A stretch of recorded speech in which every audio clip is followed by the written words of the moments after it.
नमस्कार जय जगन्नाथ सांग मैंने आउ केमती अच्छा आपण मैंने आज आम गोटे माछ जो चूना माछर गोटे रेसिपी बनैबा जो केमिति कौन चूना माछ को भाजिकी केमती तरकारी करा जाए से ऊपर गोटे आज आपण मानक देखैबी।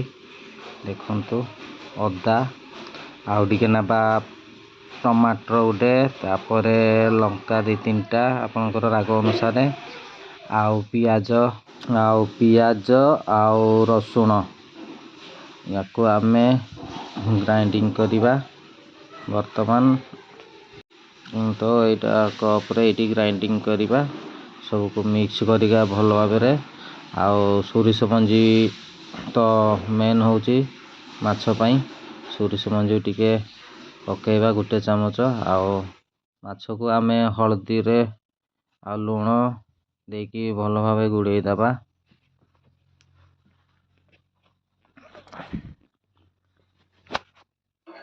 बर्तमान आम गैस लगेबा आउ तवा बसैबा आउ तेल टिके देकी माछ अनुसार तेल देबे 250 माछ नहीं अल्प 100 ग्राम तेल आउ तेल गरम हो सारे पकेबा।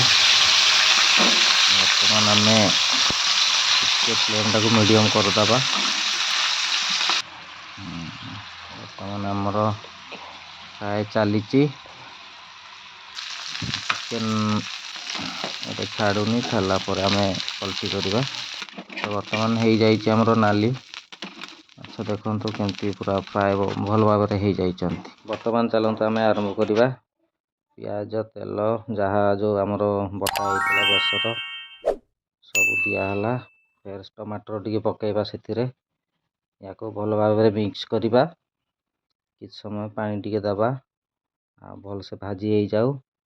भाजी हो गलानी देखंतु एने माछ पकेदबा आमर चूना माछ वर्तमान किछ समय फुटापी दबा। वर्तमान आमर रेडी हो गलानी। तो आज वीडियो केमती लगे निहत भाव कमेंट रे जनातु। जय जगन्नाथ। मो चैनल को जदि नुआ आछंती लाइक कमेंट शेयर सब्सक्राइब कर दियंतु आ पुणी देखा नेक्स्ट वीडियो रे।